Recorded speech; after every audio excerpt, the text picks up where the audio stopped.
Video kali ini Mimin akan membahas soal tentang gelombang bunyi. Yuk langsung aja kita mulai videonya.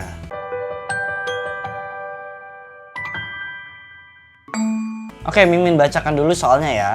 Sebuah kabel bermassa 10 kg, panjang 100 meter dan tegangan tali 4000 Newton digetarkan sehingga menghasilkan frekuensi tali dengan panjang gelombang 0,4 meter. Kita tuliskan yang diketahuinya dulu ya. Jadi di soal ini kita bisa tuliskan kalau yang diketahuinya itu pertama masanya itu dikatakan 10 kg ya. Dan panjang kabelnya itu 100 meter. Dan tegangan tali 4000 Newton. Berarti kita tuliskan, biasanya Mimin tulisannya itu F atau enggak T. Kalian bebas ya memasukkan simbol apa aja. 4000 Newton. Sehingga menghasilkan panjang gelombang 0,4 meter. Berarti lambdanya itu 0,4 meter. Yang ditanya adalah tentukan frekuensi gelombang tersebut. Berarti F-nya ya. Berarti kita tuliskan F-nya itu berapa? Jawab. Nah ini tuh kan termasuk ke dalam konsep gelombang yang merambat pada kabel, tali, atau dawai ya. Berarti kita bisa masukkan ke rumus untuk mencari kecepatan rambatnya itu. Yaitu akar V sama dengan akar F dikali L per M. Dengan F-nya itu adalah tegangan talinya ya. Makanya Mimin tadi dituliskan di awal diketahuinya itu pakai F. Tapi kalau teman-teman mau pakai T juga itu boleh. Kita masukkan dulu angkanya. Berarti akar F-nya itu adalah 4000 ya. Dikalikan panjang talinya itu 100 meter per massa kabelnya itu, tali kabelnya itu adalah 10 gram. Sehingga kita dapatkan akar 10 nya kita coret. Jadinya 40.000 ya. Nah 40.000 itu adalah 200 meter per second. Nah karena di sini kita udah didapatkan nilai V-nya itu 200 meter per second dan lambdanya itu 0,4 meter, berarti kita bisa nyari frekuensinya kan. Kita masukkan aja untuk mencari frekuensi, berarti F sama dengan V per lambda. Kita masukin V-nya itu 200, lambdanya itu 0,4. Berarti ini kita coret sisa 5. Berarti mendapatkan hasil 500 Hz. Ya udah, kalau tadi yang ditanya itu frekuensi gelombangnya berapa, berarti nanti teman-teman jawabannya itu adalah yang C, 500 Hz. Next ke soal selanjutnya. Seutas dawai panjangnya 90 cm bergerak dengan nada atas pertama berfrekuensi 300 Hz. Nah kalau ini kita udah masuk ke yang dawai tentang nada atas, nada dasar gitu-gitu ya. Kita tulis dulu yang diketahuinya. Berarti kita bisa tuliskan pertama yang diketahuinya itu adalah panjang dawainya, berarti L 90 cm. Kemudian 300 Hz-nya itu adalah nada atas pertama. Jadi dalam kasus ini Mimin tuliskan F1 ya. Tadi dikatakan 300 Hz. Jadi kalau yang nada dasar baru kita nulisnya F0. Nah di sini ada option 1, 2, 3, 4. Kita suruh menentukan mana yang benar, mana yang salahnya. Oke, ditanyanya itu ya sesuai yang tadi ya, yang di 1, 2, 3, 4-nya itu. Jawab. Otomatis kita harus mencocokkan jawaban tiap jawabannya. Untuk yang satu dulu, cepat rambat gelombang di dawainya itu 270 meter per second. Berarti kita harus mencari seperti biasa ya, cepat rambat gelombang. V itu rumusnya, kita ya satu. V itu kan rumusnya itu adalah L dikalikan F ya. Atau biasanya itu kan F sama dengan V per L ya. Nah karena di sini dikatakan nada atas pertama, jadi gini, kalau dawai itu kalau nada atas satu, jadi Mimin tulis basicnya dulu ya. Jadi gini, F itu kan rumusnya itu kan berarti V per L ya. Nah di rumus F sama dengan V per L, kalau nada dasar kita tinggal kasih setengah. Jadi nanti rumusnya F sama dengan setengah V per L. Kalau misalkan nada atas 1, berarti kita tinggal tambahkan setengah aja. Jadinya V per L. Kalau nada atas 2, tambah setengah lagi, berarti 3 per 2. Jadi nanti rumusnya F sama dengan 3 per 2 V per L dan seterusnya. Karena di sini di yang pertamanya itu dikatakan adalah nada atas pertama, berarti kita rumusnya ya F sama dengan V per L aja ya. Jadi untuk mencari cepat rambatnya kita tinggal masukin 0,9, kita ubah ke meter ya biasa, dikali 300 Hz. Maka didapatkan 270 meter per second. Nah, berarti pernyataan 1 benar ya, kita checklist. Pernyataan 2. Frekuensi nada atas kedua dawai 600 Hz. Frekuensi nada atas kedua. Jadi di dawai itu F0 banding F1 banding F2 dan seterusnya, itu perbandingannya itu adalah 1, 2, 3 dan seterusnya ya. Karena di sini tadi dikatakan F1-nya itu adalah 300 Hz. Itu kan perbandingannya 2 ya. Berarti kalau nada atas kedua yang ditanya itu F2, berarti untuk mencari F2 kita bisa masukkan koefisiennya kan 3 nih ya. Berarti 3/2. 2 itu adalah yang nada atas pertamanya dikali 300 sehingga didapatkan 450 Hz. Pernyataan 2 di situ dikatakan 600 Hz, berarti salah ya. Kita lihat yang ketiganya. Frekuensi nada dasar dawai 150 Hz, berarti kita bandingin kayak tadi. F0 itu kan koefisiennya itu adalah 1. Dilihat yang tadi kayak di option yang kedua itu per 2, karena kan tadi yang diketahui F1-nya itu 2 ya koefisiennya, berarti dimasukin dapatkan 150 Hz. Maka di pernyataan 3 itu adalah benar. Kita cek pernyataan 4. Sebenarnya kalau lihat dari option jawabannya, kalau 1 sama 3 itu udah benar, udah otomatis jawabannya 1 dan 3 kan. Tapi kita membuktikan apakah 4 itu benar salah atau enggak. Untuk yang 4, panjang gelombang di dawai 45 cm. Berarti kita bisa masukkan L sama dengan setengah dikali lambda. Jadi gini, kalau nada atas, L itu di panjang dawai 1 itu hanya terdiri dari setengah panjang gelombang. Tapi karena tadi di sini L-nya itu bergerak nada atas pertama, berarti kita masukin aja L itu akan sama dengan lambda, maka sama dengan 90 cm. Berarti yang pernyataan 4 itu salah. Jadi kalau kita lihat di jawabannya 1 dan 3 itu benar, maka nanti teman-teman isinya itu adalah yang B. Next ke soal selanjutnya. Frekuensi nada dasar yang dihasilkan pipa organa terbuka adalah FA. Nada dasar F0 pipa organa terbuka.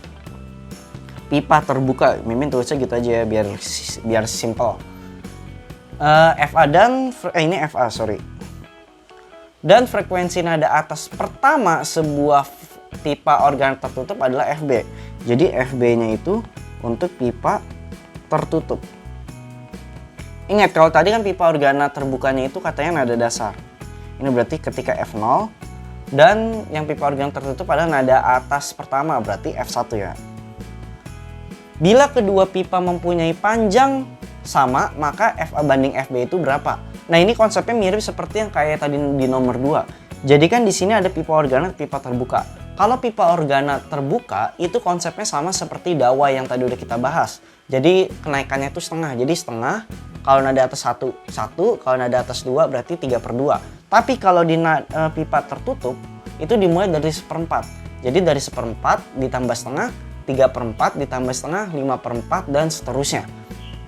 Jadi kalau di sini dikatakan tadi katanya mempunyai panjang yang sama, berarti kan L tadi rumusnya apa? L itu kan rumusnya adalah V/F. Tapi di rumus awalnya itu F sama dengan V/L kan? Oke. Tapi ingat, kita masukin yang tadi udah Mimi sebutin yang di rumus cepet itu. Jadi kalau F0 berarti kan rumusnya itu F sama dengan setengah dikali V/L. Ingat setengah karena kalau pipa organa terbuka itu kan dimulai dari setengah. Kalau untuk tertutup itu F1, tadi udah Mimi sebutin. Kalau dasar 1/4. Kalau nada atas 1 berarti ditambah setengah. Jadinya berapa? 3/4 kan. Jadinya di sininya 3/4 V/L. Seperti itu. Nah, di sini dikatakan tadi panjangnya itu sama. Berarti dari yang rumus tadi itu menjadi L-nya itu kan berarti kita tuliskan V/2F ya. Sedangkan kalau yang tertutupnya L-nya itu adalah 3V/4F. Karena tadi dikatakan di soal itu katanya sama L-nya, berarti kita tuliskan aja L sama dengan L. Kita masukin V/2F sama dengan 3V/4F. V-nya kita coret. F yang ini kita simpulkan A, yang kanan itu B. Karena kan kalau yang B itu katanya untuk pipa tertutup. Kita kalikan aja, kita kali silang. Berarti yang 4/2 sama dengan FA kali 3 di sini per FB. Jadinya 4/6 sama dengan FA per FB. 4/6 dikecilkan 2/3 FA per FB. Nah, karena di sini tadi di soal itu katanya yang ditanya frekuensinya itu berapa perbandingannya, Maka perbandingannya itu FA banding FB, berarti FA-nya itu kan 2, 3, jadi 2:3, jadi nanti jawabannya itu B. Seperti itu ya. Next ke soal selanjutnya. Titik P dan Q masing-masing berada pada jarak 1 meter dan 2 meter dari sebuah sumber bunyi. Berarti kita tuliskan RP-nya itu adalah 1 meter dan RQ-nya itu adalah 2 meter. Perbandingan intensitas bunyi di titik P dan titik Q adalah intensitas bunyi. Berarti kan kita langsung jawab aja. Nah, intensitas bunyi rumusnya apa? Intensitas bunyi kan rumus awalnya itu P per A ya. P per, nah A-nya itu adalah luas bola. Karena kan dia menyebar ke segala arah berbentuk lingkaran kan berarti pakainya luas bola ya. Berarti 4 pi R kuadrat. Berarti dari yang equation yang kita tuliskan, I itu akan sebanding dengan 1 per R. Jadinya kita bisa tuliskan I1 per I2. Di sininya maka R2 kuadrat, R1 kuadrat. Ingat R-nya kuadrat ya. Kita tinggal masukin aja deh. Jadinya R2-nya itu berapa? Atau di dalam kasus ini RP/RQ. Mimin ubah dulu deh biar nggak bingung ya. Jadinya IP, IQ sama dengan RQ kuadrat per RP kuadrat.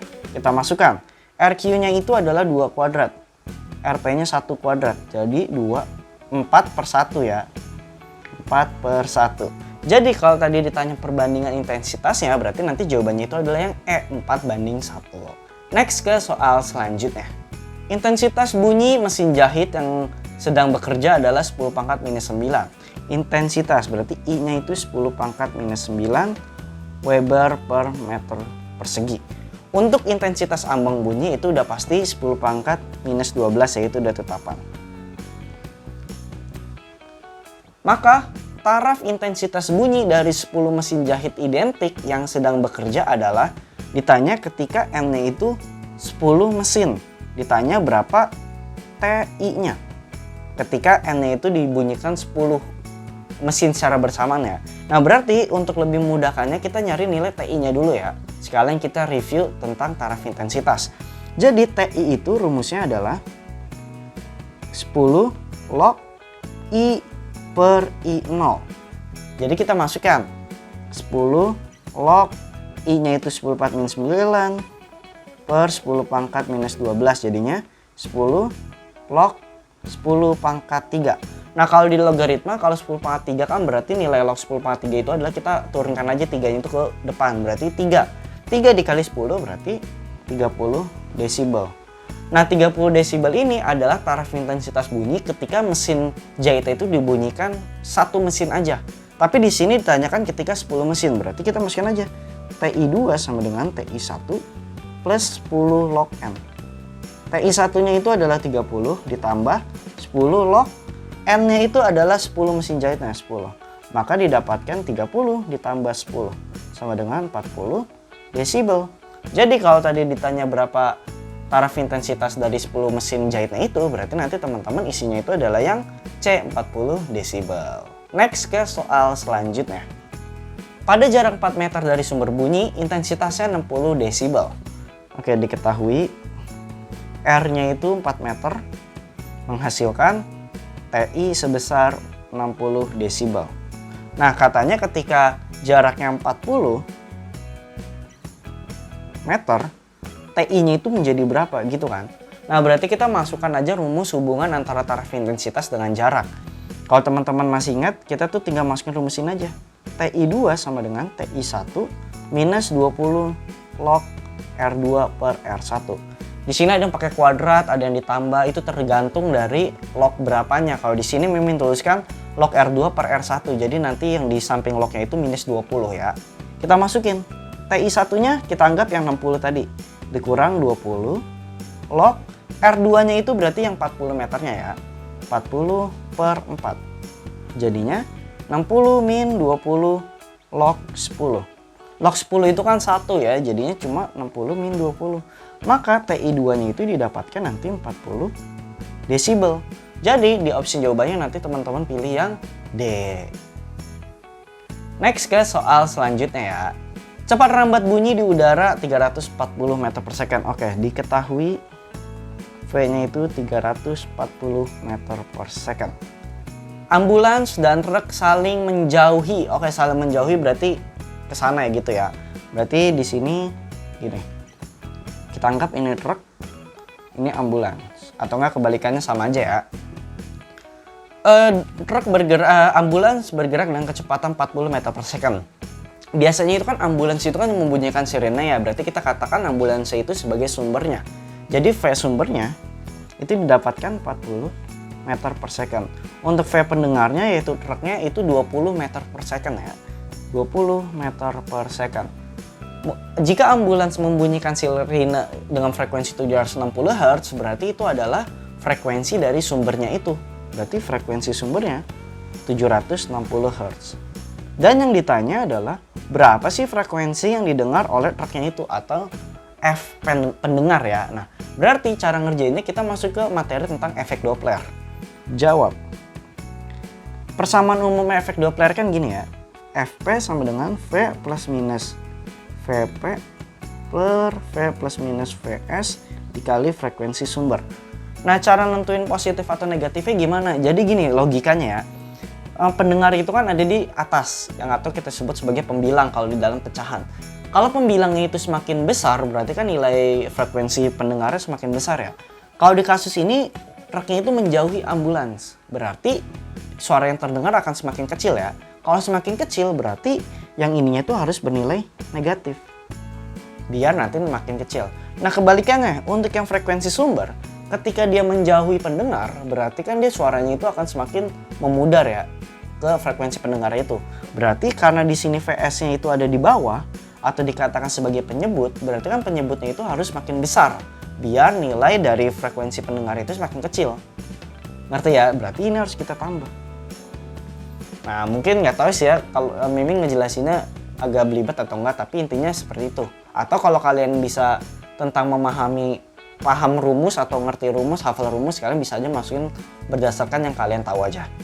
Sama dengan 340 dikurang 20 per 340 ditambah 40 dikali 760. Jadinya 320 per 380 dikali 760. Oke, di sini kebetulan bisa kita coret langsung jadinya 2. Maka 320 kali 2 640 Hz. Berarti nanti kalau yang ditanya itu supir truknya itu akan mendengar berapa frekuensi, nanti jawabannya itu adalah yang A 640 Hz. Oke, next ke soal selanjutnya. Ini sebagai soal terakhir ya untuk yang materi gelombang bunyi, tapi ini tentang pelayangan yaitu subbab terakhir dari materi gelombang bunyi. Anton berdiri di samping sumber bunyi yang berfrekuensi 676 Hz. Berarti ini masih sama kayak tadi efek Doppler. Frekuensi sumbernya ya berarti ya 676 Hz. Sebuah sumber bunyi lain dengan 676 Hz mendekati Anton. Berarti kita anggap yang tadi frekuensi sumber 1, ini frekuensi sumber 2. Oh kok V-nya ya maksudnya. Kecepatan 2 meter per second. Katanya ini mendekati ya. Ya mendekati Anton. Berarti di sini frekuensi sumbernya juga sama ya. Sorry, memang nggak salah baca. Oke, next. Kecepatan bunyi di udara itu 340 meter per second. Dan yang ditanyanya itu adalah pelayangan atau delta F. Jawab. Nah, sebenarnya rumus pelayangan itu tinggal F besar kurang F kecil. Tapi kalau di sini dicampur ke efek Doppler. Makanya kita harus menghitung tentang efek Dopplernya dulu. Fp sama dengan V plus minus Vp per V plus minus Vs dikali frekuensi sumber. Kalau teman-teman tadi udah paham yang materi sebelumnya, otomatis yang materi ini lebih gampang ya. Kita masukin V dari kecepatan rambut bunyi di udara itu kan 340. Pendengar itu dikatakan diam ya, karena kan di sini yang bergerak itu katanya hanya sumber bunyinya aja. Atau biasanya kalau nggak diketahui kecepatannya itu biasanya 0 ya. Ya udah, ini plus 0 aja sama aja per 340. Nah, frekuensi sumber itu mendekati. Kalau mendekati kan otomatis frekuensi yang didengar oleh pendengar itu akan semakin besar. Berarti di sini penyebutnya itu harus semakin mengecil, berarti dikurang 2 meter per second dikali 676. Jadinya didapatkan 340 per 338 dikali 676. Nah, kebetulan di sini 338 sama 676 itu bisa dicoret. Jadi kita coret aja. Karena dalam beberapa kasus, beberapa soal malah efek Doppler itu nggak bisa dicoret kayak gini. Jadi emang harus hitung manual. Tapi ya karena di sini dipermudah, jadinya bisa lah ya ngitungnya. Jadi didapatkan nanti 680 Hz. Nah, ini adalah frekuensi yang didengar oleh Anton ketika sumbernya itu bergerak mendekati si Antonnya itu. Nah, sekarang ada sumber diam, berarti kan dia frekuensinya itu sama seperti frekuensi sumbernya yang didengar oleh Anton. Jadinya untuk mencari delta F-nya, kita tinggal masukin yang besar kurang kecil, berarti 680 Hz dikurang dari frekuensi sumber yang diam tadi, yaitu 676. Maka didapatkan nanti delta F-nya itu adalah 4 Hz. Maka kalau ditanya ya layangannya itu, pelayangannya itu berapa, berarti nanti teman-teman bisa isi yang C, 4 Hz.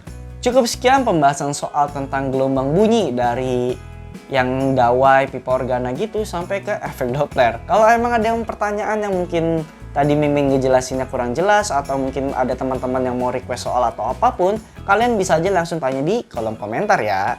Oke, sampai jumpa di pembahasan soal selanjutnya.